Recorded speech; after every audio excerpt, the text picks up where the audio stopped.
Hello and welcome to Unparliamentary Language, a podcast that, like Plato, they say, could stick it away half a crate of whiskey every day. And we're going into one of our silly season specials here. I have very little idea what's going to happen this episode because Rob is going to try and teach me some political philosophy. So I think, Rob, we'll just go straight into it. Take it away. Yeah, sure. I'm happy to be your philosophical guide. This is something that I studied in university a long time ago and is one of the things I really love about politics because you get to talk about it and you don't have to mention like Labour or the Conservatives, and we barely have to mention Brexit in this podcast. So although I'm sure analogies... Except for that time where you mentioned it. But I think you got away with it. Thank you. Apart from where sometimes we'll like draw analogies from it. So yeah, so today we're going to talk about Plato and Aristotle, and we're going to talk about politics in like very, very broad terms, which is what I like. You can do some state building. You can get into some sort of crazy tangents about what you would do with a state, or if you agree with Plato and Aristotle or not, and their ideas. And what I think is really fascinating about political philosophy, particularly when you're looking at the ones we're going to look at today, people from ancient Greece, it's amazing how some of those principles are still sort of reflected in our politics today and still influence it in such a big way. So without further ado, let's jump in to Plato. So apart from knowing that Plato could stick it away half a crate of whiskey every day, what else do you know about Plato, the man himself? This is where I'm going to get all my Greek philosophers confused. So he's not the guy who does questions. That's Socrates. Mm-hmm. Or Socrates, as the famous philosophers Bill and Ted Esquire once called him. No, so Plato, my knowledge of Plato, I'm just going to look him up now and see if I can remember any, see what I've kind of got there. Oh, yeah, he was famously Aristotle's teacher. That I knew there was some kind of link. And I suppose he must be related to the Platonic ideal because that's his name. Like, kind of the idea, like, we have the phrase Platonic relationships, right? Like, so, like, there was a kind of thing about whether he was sleeping with his students and so on, but he was kind of like, no, not really, we're just like mates. Yeah, basically. I don't think he took those ideas into politics as much, but yeah, he certainly did a lot of thinking on the side. And when you mentioned about Socrates or Socrates, he employs the Socratic method in his works, which means basically when he writes it down, Plato's ideas come through this little story that is Socrates debating with people in like Athenian parliament, essentially. The whole basis of these dialogues or the Socratic method is Socrates has an idea, somebody tells him that they don't agree with that idea, and Socrates explains why they're wrong. And then that's it. So like the message of these little stories is like Socrates is always right, and this is why you do it. So we're not going to do maybe we'll have our own Socratic dialogue tonight, but hopefully you will disagree with me and disagree with Plato. These are ideas that were like controversial even in their own time. I guess philosophers are there to provoke a reaction. They're there to talk about the ideals in society and maybe not have the most pragmatic approach. And Plato in particular is all about the ideal. There's a very famous picture that I can't remember where it is. It's in one of the London museums that depicts Plato and Aristotle together in this like Athenian parliament, and Plato's pointing up and Aristotle's pointing down. I'm sure you can find that picture as well with sort of like Plato balancing a basketball on the end of his finger, just like spinning it around. Somebody's edited it like that. But Plato's all about like, it's about the ideal, it's what's greater. And what we're going to talk about tonight is what makes the ideal state. So sort of like by state, we mean like country. I assume like country as opposed to, I really like being a gas. Yeah, exactly. Yeah, so we're going to talk about that sort of state. And I'll briefly talk about the one that he was in at the time. So Plato was active in Athenian politics, and Athens we think of as the birthplace of democracy. So you'd think that Plato would kind of be arguing that democracy is the best way to rule. But in fact, he argues that it's the most imperfect method of ruling a society and comes up with his own. So if I was to ask you, Tom, what some of the problems are with democracy, what would you come up with? Well, so I think we can, and here we go. Hey, Brexit. I think the thing is like, there's the famous quote with democracy of democracy depends on a well-informed and educated citizenry, and that is definitely true. So if you can, if like demagoguery and things like that can take control of democracy in a way that is not the, you have the same flaws with any system. Like if you have a dictator, someone gets the ear of the dictator, then they can influence the dictator. But also, presumably, if someone's a dictator, they surround themselves with people who agree with their ideas, which, while that may not be good for the general population, like it's good for the ideas of the dictator. In that you would like to think, of course, inevitably that falls down because dictators tend to either get stabbed in the back or go, fully into their rabbit hole of like yes men and do stupid stuff. But yeah, I mean, like democracy is open to being, if people can control the information the masses get, then they can control the democracy, and therefore, you can have situations where, like we talk about all the time, stuff in the media, like essentially blatant lies in a lot of newspapers to try and put forward their agenda, because the people vote, the people see the newspapers, the people act on what they think is true based on the newspapers. What else is bad with democracy? You can have someone put in charge of something who doesn't have any knowledge of that area. So you could vote in someone based on the popular vote and put them in charge of, say, the NHS, and they could never have had any experience of being in the NHS. So that's an example of something that democracy doesn't do great. What are the other kind of big problems? I suppose another problem you can have with democracy, which is kind of like, I mean, I suppose you might argue this is not necessarily a direct flaw of democracy, but like you could elect a dictator type person through a democracy, and then they could be like, aha, now I'm in charge and I've taken everything over without them having to do it by force. But I feel like that's kind of like the system breaking down as opposed to necessarily a direct flaw of democracy itself. That's like saying revolution is a flaw of dictatorship. Yeah. Yeah. No, that's like, that's not a bad point. And like both Plato and Aristotle will pick up on those points about sort of which regime is the best for keeping stability within a state. So they do take that into consideration and think, right, is democracy the best one to keep everybody on side, or is there another one?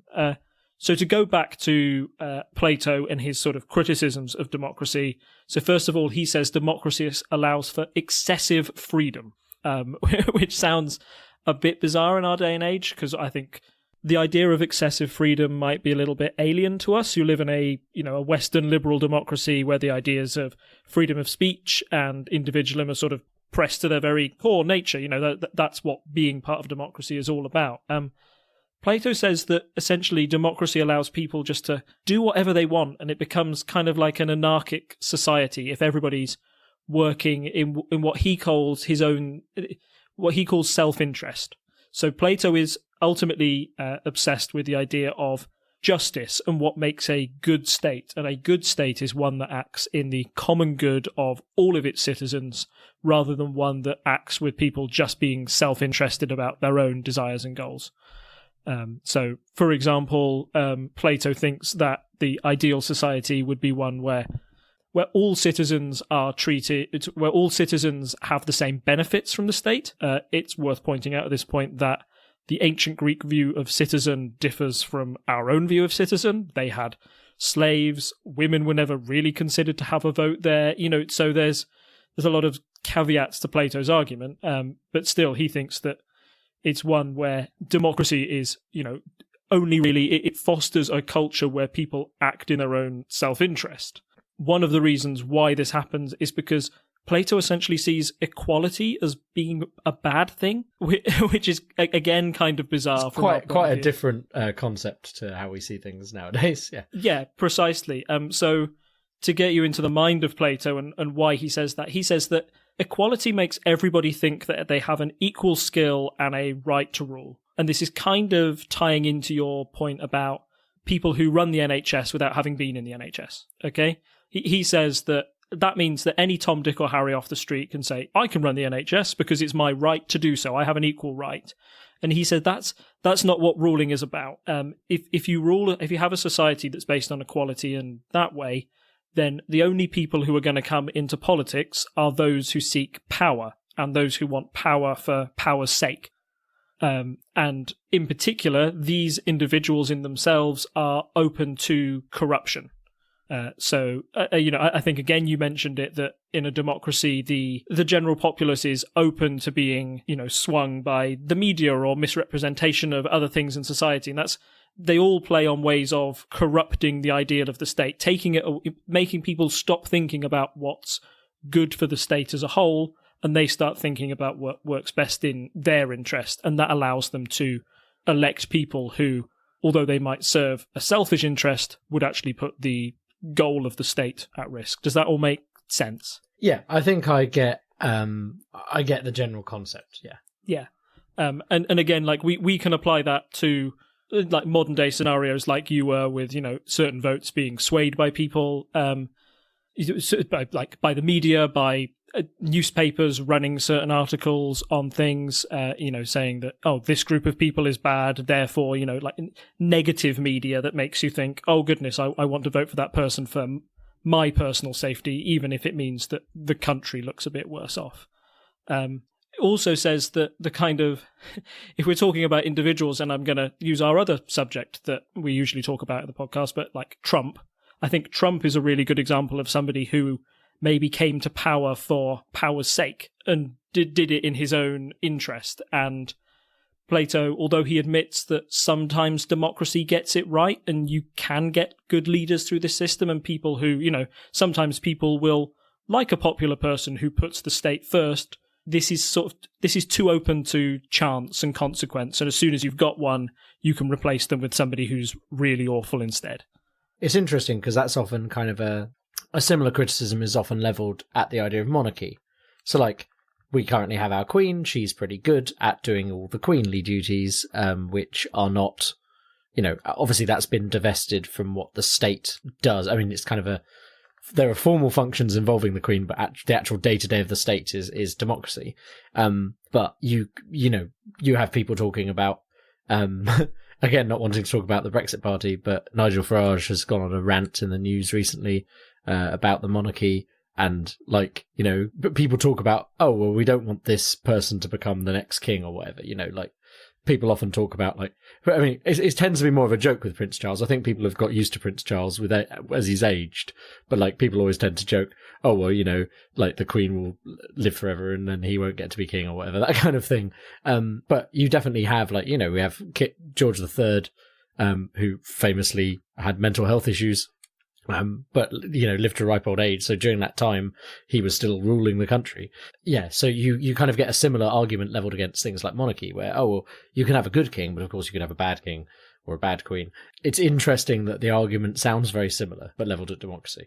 Yeah, and I think you have to remember that Plato is living in a time where he's probably seen lots of good rulers and bad rulers roll through Athens, and thinks that, other people could do the job better.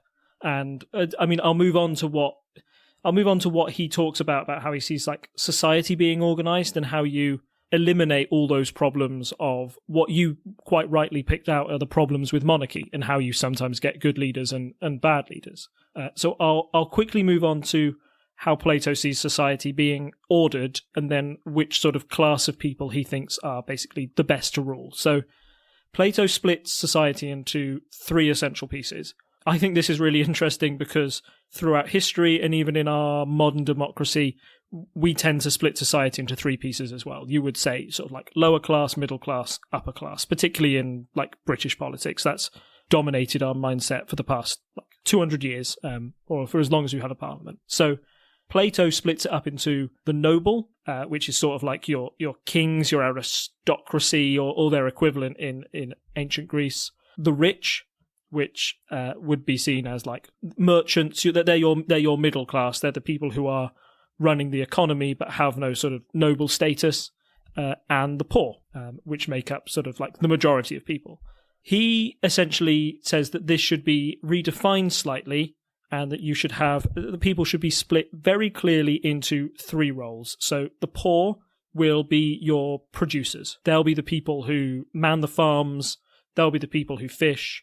They'll keep everybody alive. Then your middle class, he twists that slightly and says this should be a group of warriors. This should be like an army class. If you want to defend your state against aggressors, if you want to have a strong state, then you need a strong military to support that. So you will have a class of warriors. And then right at the top, you've got the noble, or what he says, they're the rulers. And Plato is really rigid in these classes and basically says, if you're a producer for life. You don't become a warrior. You've never got a chance of ruling because, he says it would be bizarre. Like, imagine if the king walked down to your farm and tried to grow some crops. He'd be rubbish at it. He doesn't know how to grow crops. He doesn't come from generations of people who are growing crops. You wouldn't make him do that. Equally, if you had a warrior and you made him the ruler, then that allows, you'd have a very war-based nation. You'd be Sparta, essentially, where you'd be looking for the next battle. So he basically says, stick to your role and let the noble people, the rulers, be in charge. Now, I can imagine you've got a couple of things to say about that state of affairs. What's your initial thought on that? I think that's kind of a very... One would say it's quite a traditional view of things, but I feel like it is a view that in European countries, at least, has held until fairly recently. Until this kind of current age of democracy as we see it, where there was the idea that, like you say, we have the class system in the UK, and there was always the idea that there was the working class who were the workers, and and that kind of idea of you would have tradition. Tradition is important, so a family of farmers will be good at farming was the kind of logic there. I think most people nowadays would disagree with that because I suppose one of the fundamental things with the way we view democracy is that not only should everyone have the equal chance to try everything, to do anything if they so choose, as long as it's legal. Not only should they have the opportunity to try all the things, because we understand that you can basically teach anyone any skill, right? Short of having some kind of physical limitation, most people could, if you train someone up to be a runner, they will become a runner eventually because, I think there used to be this kind of idea that it was all entirely genetic. And don't get me wrong, some people have a bit of an edge because, they've come from a family who've always been runners or whatever.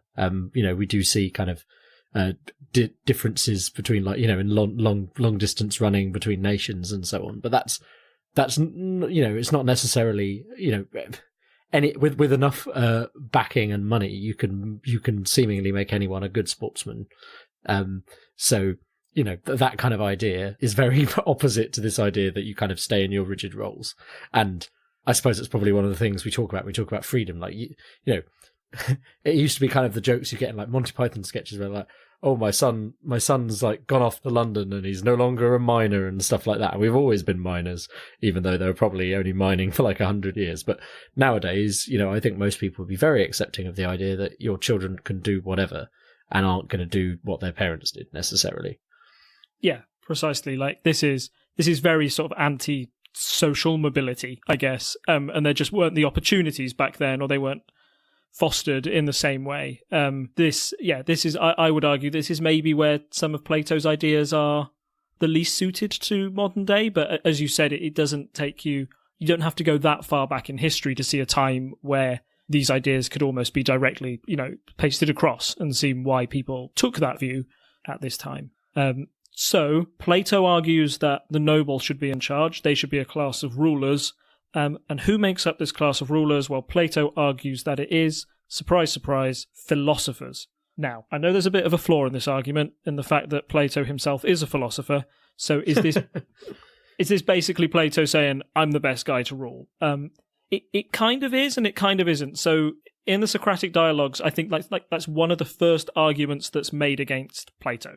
They kind of say, hold up, are you just doing a grab for power here? And he says, no, not me in particular, but we're going to have this class of philosophers that are expert academics. They're going to be raised from birth to rule and to rule well. So taking it back to your sort of monarchy example, when you have good ones and bad ones, even throughout history, if you look at the kings and queens of England, maybe some of the best kings and queens were those who were molded for leadership, or were always like, when you were born as a prince or a princess at that time, if people knew that you were the next in line to the throne, you'd go through like intensive like education on how to rule and protocol and what you should do. And maybe some of the worst leaders, or those who were less conventional, were those who unexpectedly came into the role rather than those that were trained from birth.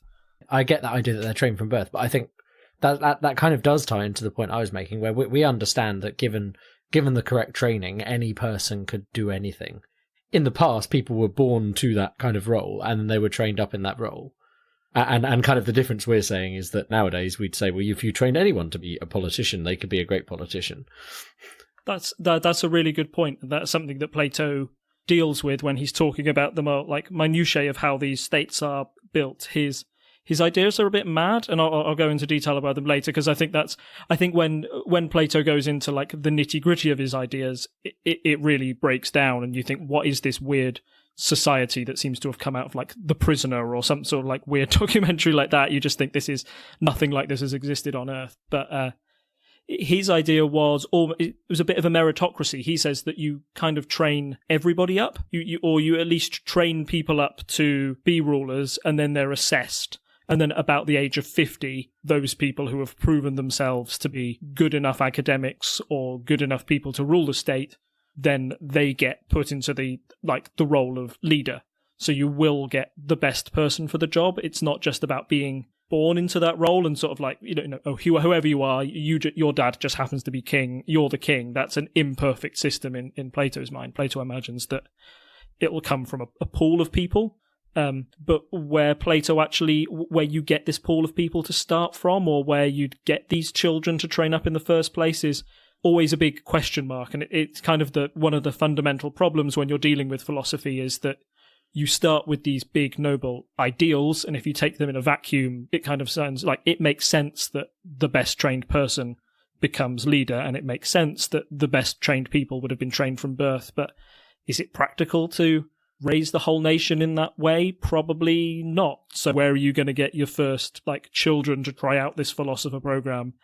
It's probably going to be from the nobles, because they're the people who have the most money and the most time, and you've already ruled that nobles are the best suited to ruling. Why would you take a farmer's kid or a warrior's kid? So yeah, Plato is still monarchy in a way, but a bit more of a democratic, maybe not democratic, but more of like a meritocracy within the noble class, if that makes sense. One of the other reasons that Plato is stresses education, and we've touched on this a bit, is that Plato has a fundamentally negative view of human nature. How you view humans, and if you think that humans are intrinsically good or intrinsically bad, is something that comes up again and again and again through politics, and is kind of the divide between the right and the left, if I was making it very simplistic. In general, those on the right of politics think that humans are fundamentally bad-natured. They're bad people, they do bad things, therefore they need strong laws to keep them in control. Meanwhile, those on the left say that, hey, humans are social creatures, they're good people. If you just leave them to their own devices, they'll do good things. Plato thinks that humans are negative, and has examples of the corruption of politicians that he draws on, saying that people are naive, they're influenced by outside factors, and that makes a human imperfect. It's only because, people tend to only be just because they obey laws and because they lack physical power to perform criminal acts, and they're afraid of punishment. Plato also thinks, on the other hand, that if you get a person and train them through birth and through education, humans also have a capacity to be rational and good, and that if political society is ordered properly, then you can build up a society of good morals, and the state will mold people into being good as long as they have a good political order, good education, and a good upbringing. That all produces these good natures.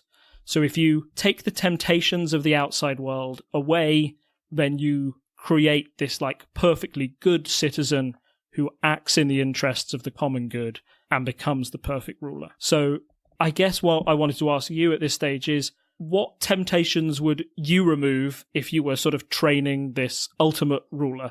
this like super kid from birth, what are you going to take away to make sure that he always thinks about the best for the state and not about what he wants personally? What things I would take away from people to encourage them to become the perfect leaders? Yeah. So you're going to rid them of like temptation. Like personal example, when I was studying for my GCSEs, I took my PlayStation away from myself to make sure that I wasn't tempted to play too much. Distractions? Yeah. Things that make people remember that Plato is talking about things that make people think in their own self-interest and not for the common good. So what do you think are temptations that make people like be self-interested rather than work for the betterment of society? Well, I imagine, I suppose this is not necessarily answering for myself, because I feel that, basically I don't agree that you should restrict, that's absolutely fine. People things. Yeah, that's my basic thing. But I'm going to try and guess the kind of things that will get brought up. So considering he is Plato, as in the Platonic love and all of that, I imagine sex is right off the table, right? Because there's this long-standing thing. You look at the Jedi and other fictional kind of like characters that are monk-like. That's the first thing they're like, I'll take that away. That's a distraction. Like if you want to be closer to God, or in this case, closer to doing something for other people. Although personally, I don't think that having a load of sexually frustrated men running things is going to be a good idea. And then I'm trying to think what other things would be on his list. I mean, I kind of imagine it's just going to be a general kind of group of sins of the flesh, like don't be too gluttonous, don't have fancy food, that kind of thing. Because obviously they didn't have video game consoles back then. What's the root of all evil? Oh, money. Yeah. So you want to keep them away from money. I mean, I suppose there is a kind of, if you could argue, if you're trying to develop, I suppose this like fully automated luxury gay space communism that is Star Trek. Like in Star Trek, they don't have the concept of money anymore, right? They're just beyond that because they can replicate anything they ever need. Although confusingly, there is the concept of credits. It's a bit kind of hypocritical, but that's. But like I suppose, yeah, if you said like you set these people up in this institution where they're going to learn and they need not want for anything, I suppose would be a good thing to say. Like they don't need to worry about where their next meal's coming from because they are being trained in education, and you'd like to think that would eventually be the baseline for all society. But like if you were saying we're working on this specific group of people to make them into a ruling class, presumably that would be an argument that would be put forward. Yeah, no, that's really good, and that's really good for thinking like Plato would be. So like the main thing he takes away are private property. So you can't have mansions, you can't have big houses, that'll corrupt you. Or family life. So I guess that builds into like you're like no sex. Even he's saying that if you have a family that you value like their welfare more than the welfare of the state, that's going to corrupt you, or at least tempt you to work in their interests rather than that of the state. So even though they are rulers, he says they'll receive only like modest remuneration from the state. They'll dine in common dining halls. They'll have wives and children in common. Which might be a little bit like, hey, free love, but also, kind of states that they're not going to be attached too much to one person. They are themselves the state. If you're embodying the state, then you have to act in a way befitting of the state. You can't show favoritism towards one person because they're your wife, or one person because they're your child. Plato believes that, like, if these philosopher rulers were to acquire private land, luxurious homes, and money themselves, they would become hostile masters of other citizens, rather than their leaders and allies. So that's all of Plato's ideas, sort of like in the whole. And once, like I've said before, that that sounds like maybe okay in general, or like in a vacuum, you're like, yeah, wouldn't it be nice if our leader didn't have a big house, or was just a normal person and didn't have to, wouldn't put family first. He'd just put the best ideas of the state and put them for me. But he goes off the rails a bit about how this would actually be done. So he essentially says that children will be taken right after birth from their parents and essentially will be raised by the state. So the state will be the father of the child and their peers, their siblings. The children will be trained with gymnastics and will be raised with anthems which will instill state love to mind of children. I mean, this is sounding very kind of communist, but when I say communist, I mean like the kind of communism we got in Soviet Russia. Yeah, like the bad communism, like there's almost no individuality. It's so much about the state. It's consuming. Songs with nonsense lyrics should be forbidden, and music should not alienate people from state and gods. There is no need for too much melodies. A few is just enough. Gymnastics train the body and music trains the soul. Therefore, the most beneficial music must be found, and people must only listen to that, and they must not change. And then, later he says that after these children have been raised by the state, or in his case, by these crazy gymnasts, and listening to the same ABBA tracks every day, then you'll pick the best leader who's been educated from the age of 50, and they will be the philosopher kings. He also believes other things like fear of death in humans must be eradicated, so brave men do not hesitate to die for the state when it is necessary. And he's really, really obsessed about gymnastics, saying that, I guess in his idea, it's a way to promote good health and, sort of preventing disease and making sure people can focus on their work without having to be restrained by their own physical limitations. He also gets quite, fascist in a way here, of saying that there's no benefit to curing inborn patients. We must leave them to death. The ones with congenitally bad bodies and souls must die. I mean, that is kind of a Greek thing, though. Like, if you look back into the myths, there's a lot of, I'm just going to abandon my baby on the mountain and let him finish. Like, the kind of idea that if you survive... I mean, I suppose it's like a very early concept of survival of the fittest. Spartan, right? Yeah. Isn't it? Yeah, it's like the Spartan thing was to leave the baby on the mountain, wasn't it, if it was imperfect? Yeah. And even you've seen 300, haven't you? I think, yeah. With the whole point, one of the morals of that story, or one of the Greek morals, if you're taking from it, is that the person who betrays the Spartans is a child that was horribly deformed and imperfect, and was therefore able to be corrupted by the Persians, and that led to their downfall, which reinforces the Spartan belief that you've got to be perfect and you have to be a perfect warrior. We'd have a very different view nowadays, but that's the type of message that the Greeks were promoting. So I think you can see from, when it gets into the minutiae of Plato's ideas, that they become very, ancient Greek in their model, and they're less relatable to what we can have nowadays, or what would be feasible nowadays. And that kind of shows one of the big problems with political philosophy as a whole, when these grand ideas kind of sound okay in passing, or in an argument, but when you start probing too deep and go into how it'll actually be practical, I find that Plato's ideas at least break down for me. And I think that is probably true of a lot of it. You get, I mean, we talked earlier about problems in democracy, right? But whenever you start to talk about a better, quote unquote, political system, that people can suggest very good ideas on the face of it, but it's once you try and actually make things a reality that things get difficult.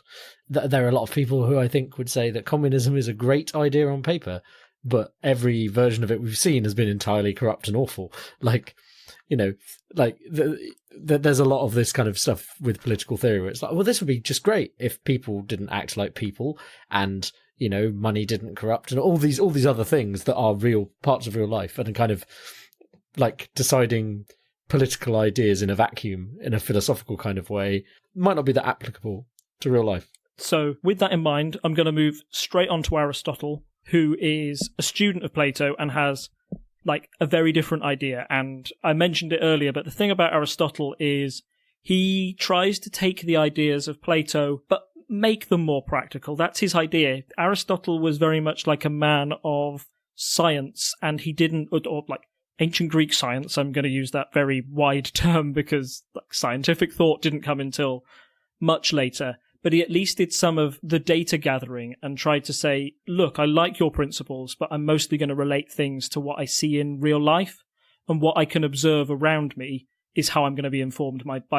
is how I'm going to make sure that's the best decision for humans. Maybe I'll try and make that sentence again.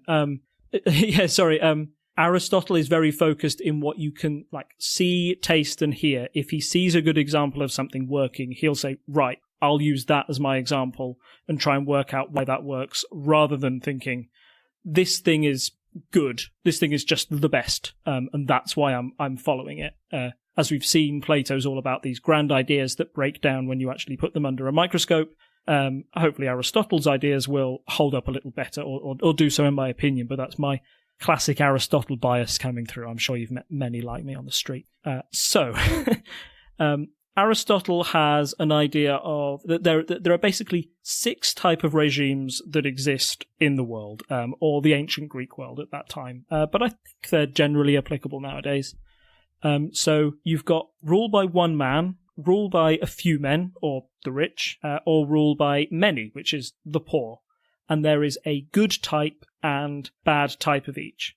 So I'm going to list the 6 types. You're going to tell me which one you think is rule by one man, which one's ruled by a few men, and which one's ruled by many. And then I'm going to ask you if you can identify the good type and bad type of each of those. So we've got pens and paper at the ready, those listening at home. Monarchy, tyranny, oligarchy, polity, aristocracy, and democracy. So which one do you think is ruled by one man out of those 6? Well, so you said there was 2 of each, right? There's 2 of each. So yeah, there's 2. Which 2 of those would be ruled by one man? Well, royalty, obviously, because there is a monarch who is the absolute ruler, and tyranny, which would be, like we're saying with dictators, someone who is a tyrant. Which do you think is the good and the bad type? Well, I'm assuming the tyrant would be the bad one. Yep.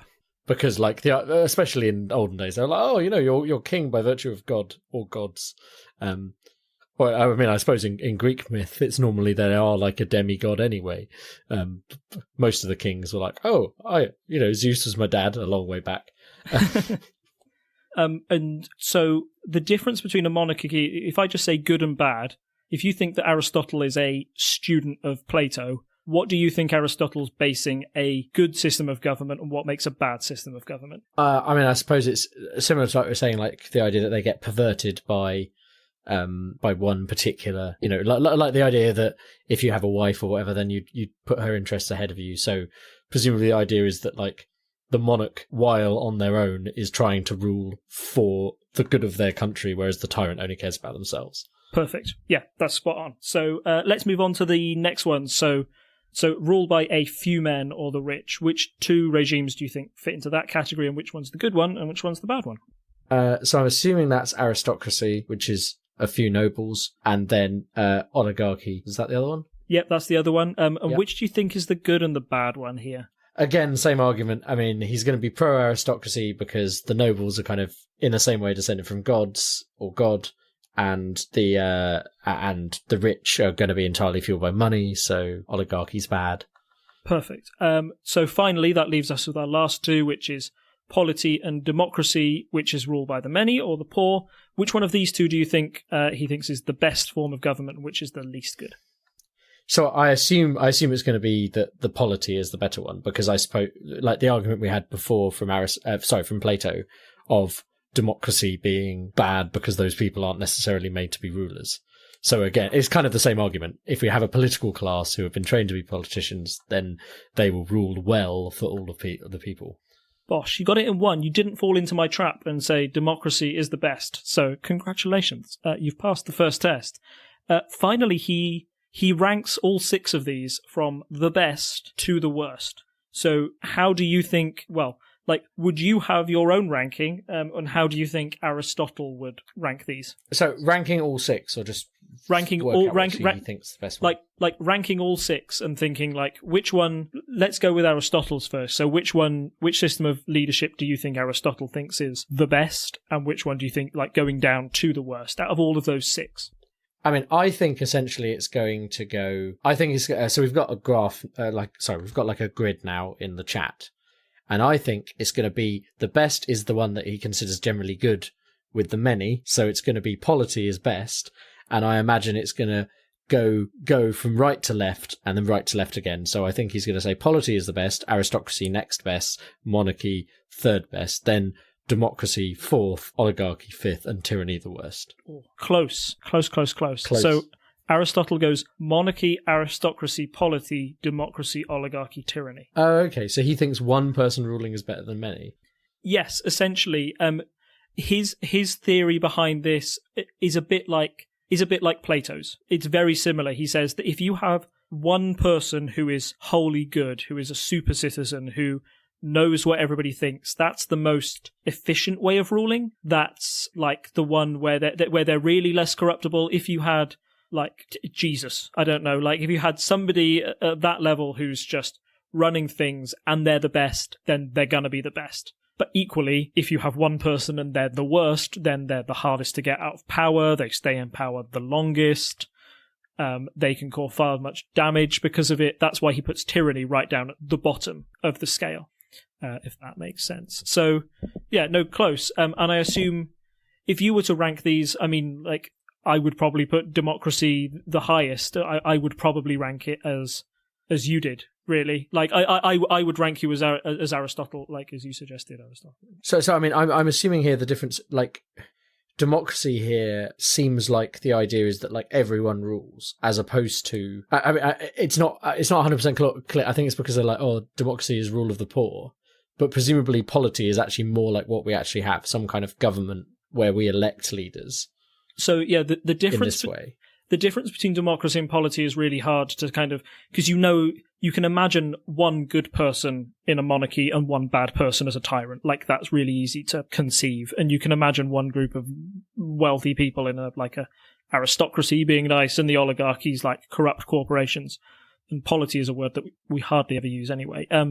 The key thing here is to think of, like, whose interests are they acting in? So a polity acts in the common good of the state and is run by the poor. That's the only difference between a polity and a democracy, is that they're running it for the good of the state. Meanwhile, in a democracy, he says that those people are just doing it for their own good. We've probably talked about it before on this podcast, the tyranny of the majority, right? That those people will be, although they're the majority and they're in charge, they will act in their own self-interest. So essentially, in a representative democracy, we're actually near a polity by that kind of description, where we're electing people who are supposed to be working in the interest of everyone, but they're not, like, it's not like we're literally asking everyone's opinion all the time on everything, which would be like death by committee. Yes, precisely. I think that's a very fair comparison to make. If, again, you want to go for that jump and say, are politicians really acting in our self-interests, like in their own self-interest, or not? In an idealized form. Yeah, precisely. So, hey, this is political. This is philosophical chat. This is like, everything can be queried and broken down. It's great, but so that's how Aristotle ranks them, like in a raw sense. But then he goes a step further than Plato, and he goes, right, now what's actually a practically better regime to run? Aristocracy, like, is the best, but as we've pointed out before, you get good kings and you get bad kings, essentially. So monarchy is the best according to him. Oh yeah, sorry, yeah, monarchy is the best, but if you get it wrong, then it quickly becomes the worst type of government that you can have. The difference between a good king and a bad king is really shocking. Meanwhile, the difference between polity and democracy actually isn't that much. So Aristotle says, in practical terms, we should actually aim to have this polity, where the poor rule. Because if it goes wrong, it's not going to go that bad. And he's got another few things to say about this. He sees polity, again, in ancient Greek terms of farmers ruling. He says that they're the best to rule because farmers won't have time to come to the assembly to talk about laws and change them. So essentially, they just let the laws govern themselves, and this is enough. Which you can probably see the flaws in that argument from, like, a modern day standpoint. Yeah, and I mean, I think it's the perfect example is I don't know if you've seen the very good movie On the Basis of Sex. I haven't, I'm afraid, but I'd very much recommend it. It's the story of Ruth Bader Ginsburg, the Supreme Court Justice in the US. Oh yes, I think I have seen bits of that. Yeah, sorry, carry on. She's amazing. It's very good, and the basic concept is it's a legal drama as well as being a story of her life, but it's she is one of the first female lawyers to go to Harvard, and then, like, constantly through her life, despite that, people are still, like, being misogynistic towards her, etc., and all of that. But then she realizes there's this case where a man is being unfairly affected by laws that assume that all caregivers are women, and therefore he's committed tax fraud by trying to claim a tax benefit for looking after his mother instead of working. And And then it's all about how they use that to kind of prove in general terms that it's unfair to make any decision on the basis of sex within the legal system. But a lot of that is people being like, yeah, but this has been the law for so long and the law is correct. Like, this is precedent you're going up against. And then her point is obviously, well, let's make a new precedent because this is wrong. But yeah, I think that's like the main flaw there, is the idea that every law that exists is already perfect. And if you just let the laws run, then the world will be perfect. Because, you know, we all know that most laws are just one like basic law with a load of like footnotes being like, except in this situation, because you can't write a perfect law first time.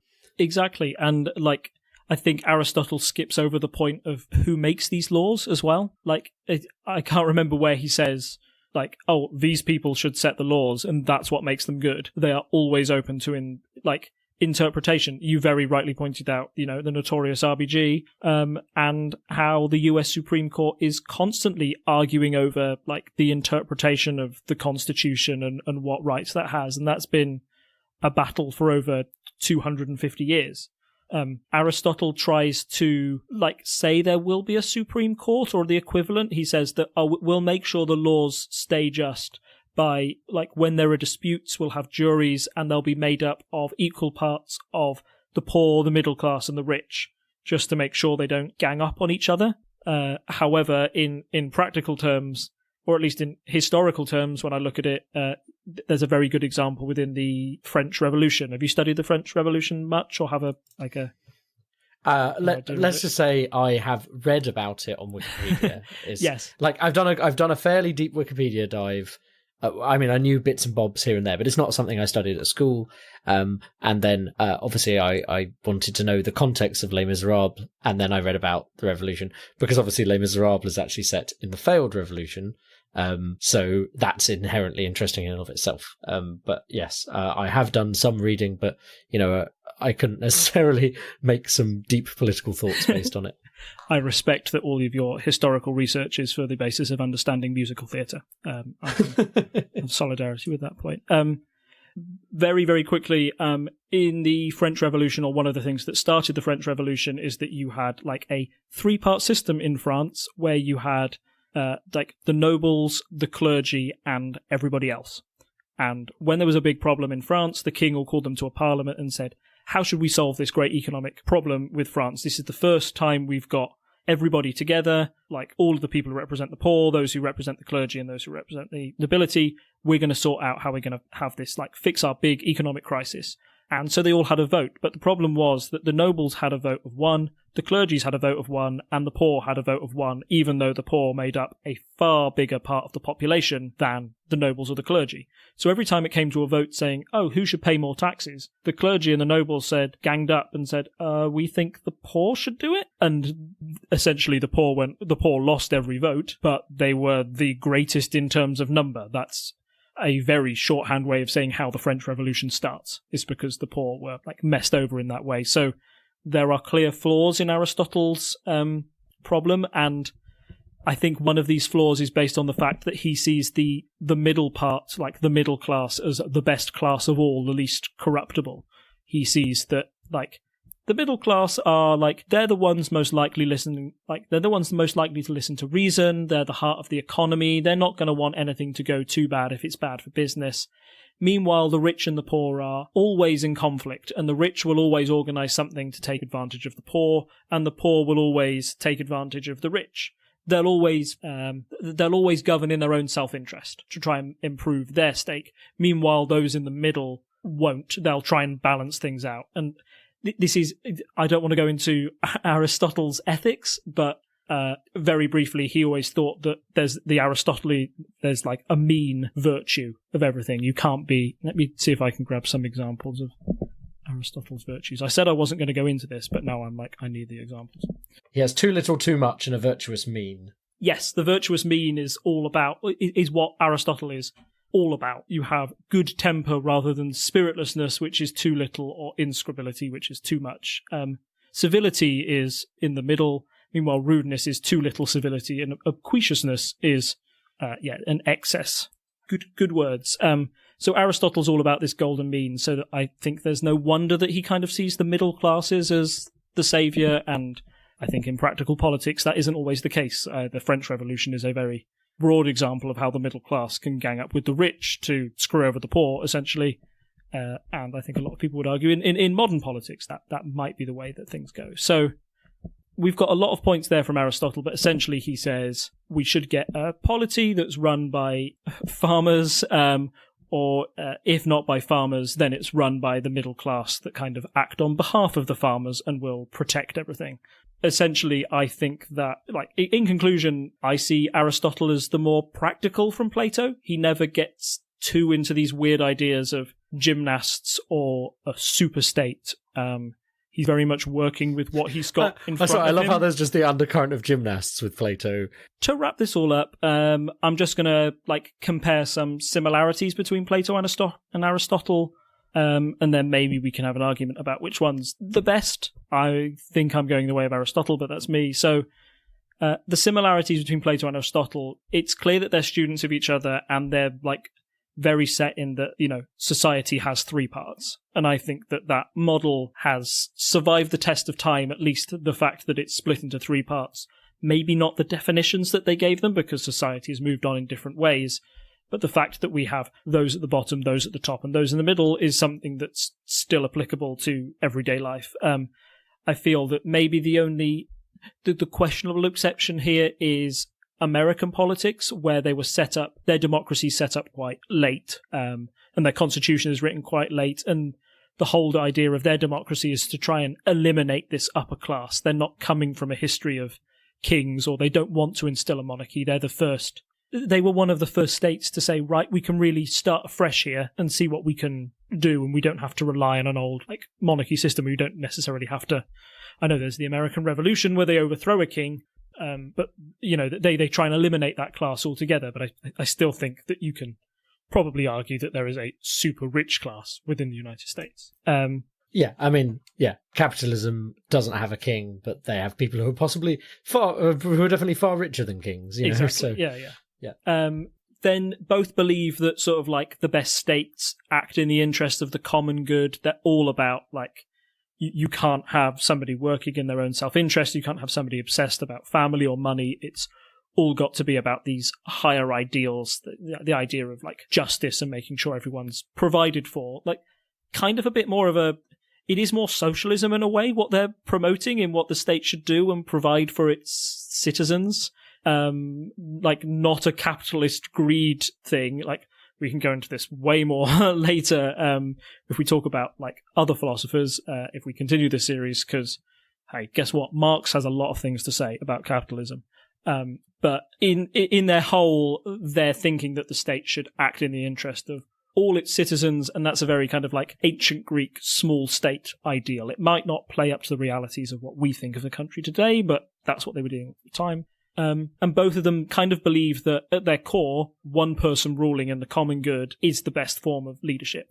Where their views differ, however, is firstly on that point is Aristotle says, although it's good, that's impractical. The best practical form is polity, where democracy, if it goes good, then it's fine. And if it goes bad, it's not that bad either. So it's better than having a tyranny. So let's do everything we can to avoid the worst state. And I think Aristotle's definition of the three classes, the rich, the poor, and the middle, is far more realistic than Plato's idealized farmers, warriors, and philosophers, which you kind of never have enough philosophers, or having warriors replacing that economic middle class is something that's not very, that again is not practical, and having them as a section state of society is kind of your weird super state rather than Aristotle's more practical one. So yeah, that's a philosophy 101. That's the very basis of statescraft and how you start to form a society. You think about who should rule, what makes a perfect state, and in particular, who should rule it and why, and what the format is. And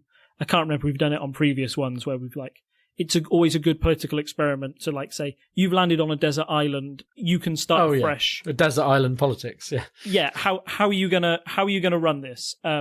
So this idea of who runs it is at the core of political philosophy and is still really important from ancient Greece up till now. If we continue this series, I want to go into more things more on human nature, which is something that comes across sort of in just at the form of the Enlightenment, and then you get into more you get into the birth of the ideas where you've got the birth of liberalism amongst people like John Stuart Mill and my personal favourite, Jeremy Bentham. Oh, yes. You get to you move away from the idea that the state is the most important thing to the idea that the individual is the most important thing. And that's maybe one of the biggest political shifts that happens over time. But if we're starting with our state, our country, then this is it. This is what we're dealing with now. So I hope you enjoyed like a little delve into political philosophy. I hope my questions weren't too taxing. Yeah, no, it's good. It's nice to kind of, in fairness, it's mostly sitting back and listening to you teach me some philosophy, which I am not opposed to. I hope our listeners agree that this was interesting. You can find us in all the places you usually find us. You can find us at parliamentary.observer, where you can come and comment on our episodes. You can find us on YouTube.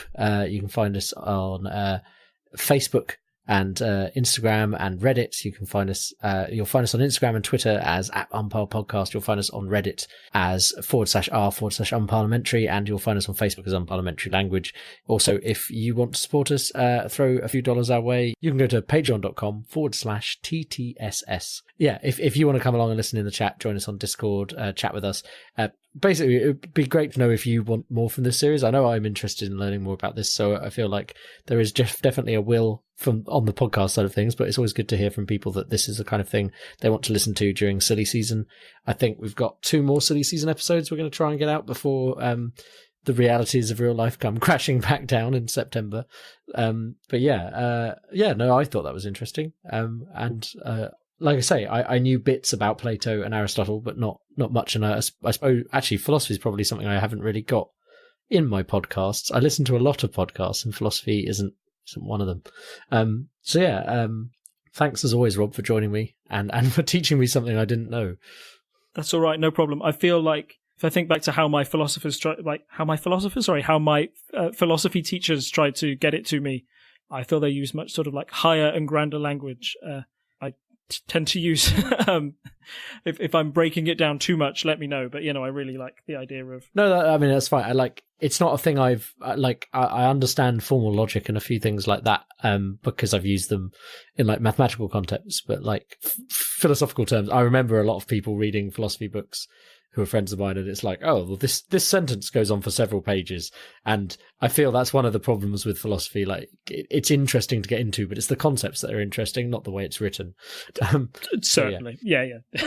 You mentioned Karl Marx earlier, and I was reading the other day through a list of prompts for the game Vampire the Masquerade, and one of them is Karl Marx was transformed into a vampire before his death by a brouilleur admirer, but due to a complication in his embrace, immediately succumbed to torpor. On the eve of civil unrest in London, he rises from his grave in Highgate Cemetery, which just sounds like such a fun concept for a role-playing game. I'd say I would be involved in that adventure. If Marx is there, I'm all over it. And with that, I suppose there's nothing else to say other than it's good night from me. And it's a good night from him. Bye. Bye. Bye. Bye. Bye. I am speaking into the void, and I've been doing so for 2 minutes. Oh dear.